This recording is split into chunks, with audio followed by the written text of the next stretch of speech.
Hi there, this is Dr. Roger Landry, and this is We're All in This Together, and aren't we, really?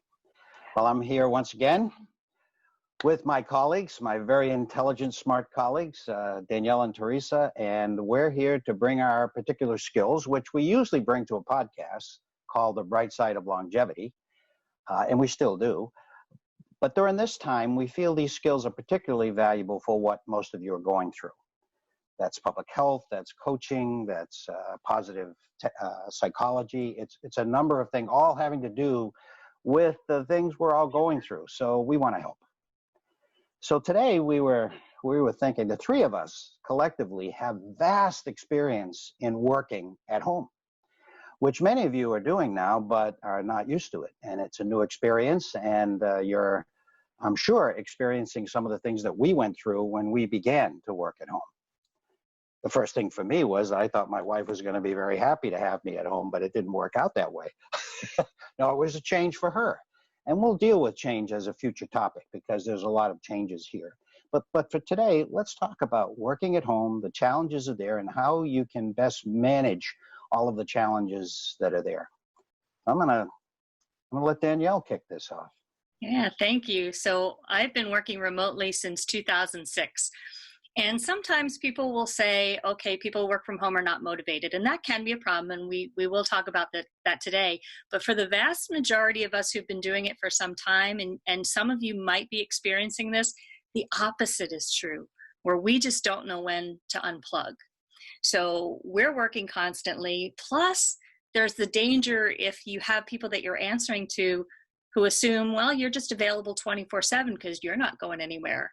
And it's really easy, and I've been hearing that from a number of my friends who are now working remotely, where colleagues and bosses are pinging them on emails like late at night and expecting them to be around on the weekends like, hey, there's nothing else going on.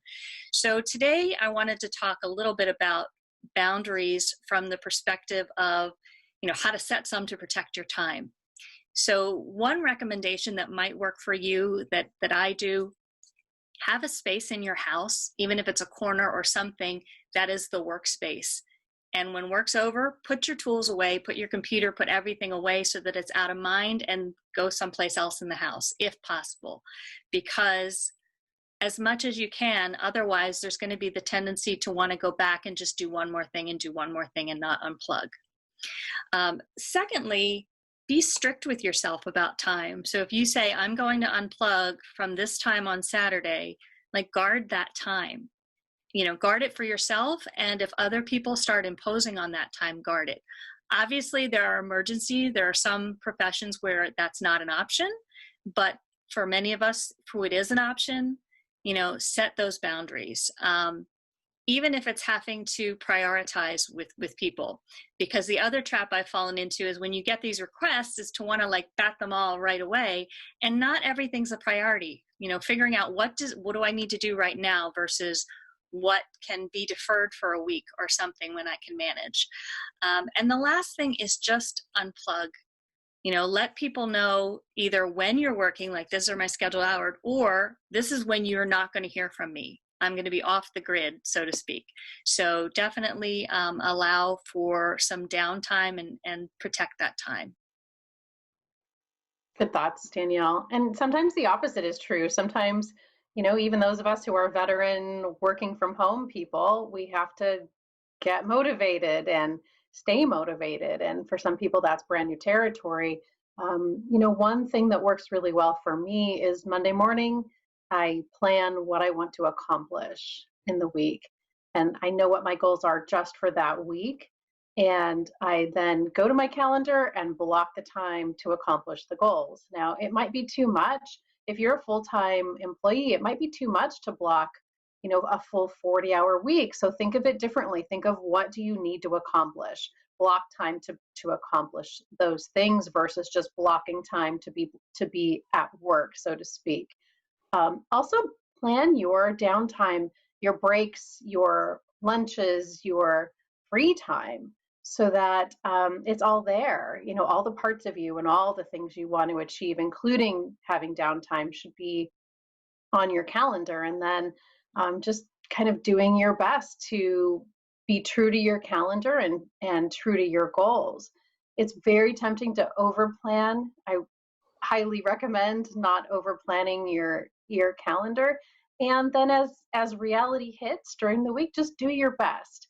Don't waste time and energy judging yourself, because that has no upside whatsoever. Think of this entire time in our lives as an experiment of working from home, and honoring your calendar. And certainly if you have school-age kids at home, or if you have toddlers, we'll have a moment of silence for the people who have toddlers at home.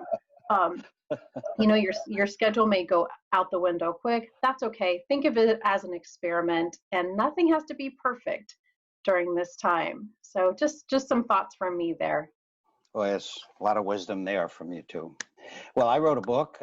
Most of it was written at home over a year's time, and what I found is that in order to certain tasks require focused attention for a length of time, and if you break that focus, you lose your train of thought. You lose a lot of your creativity, and so particularly for creative things or things that do require that kind of focus, I think you have to be pretty.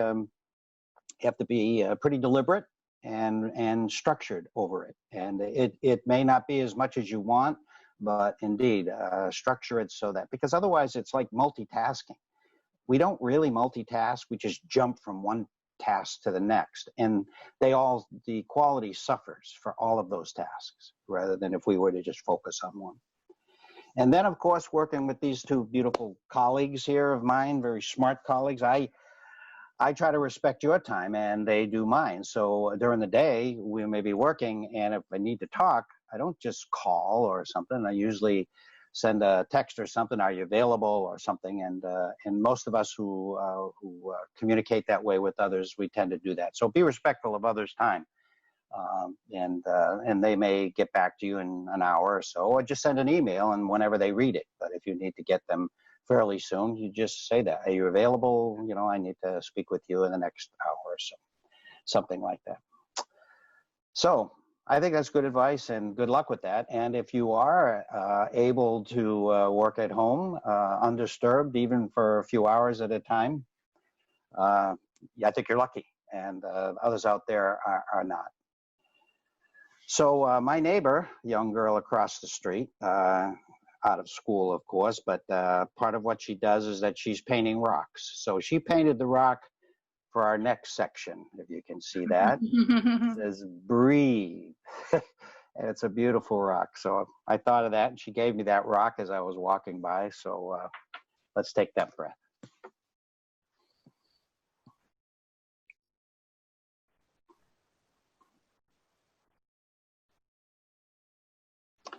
I'll be safe now. Bye.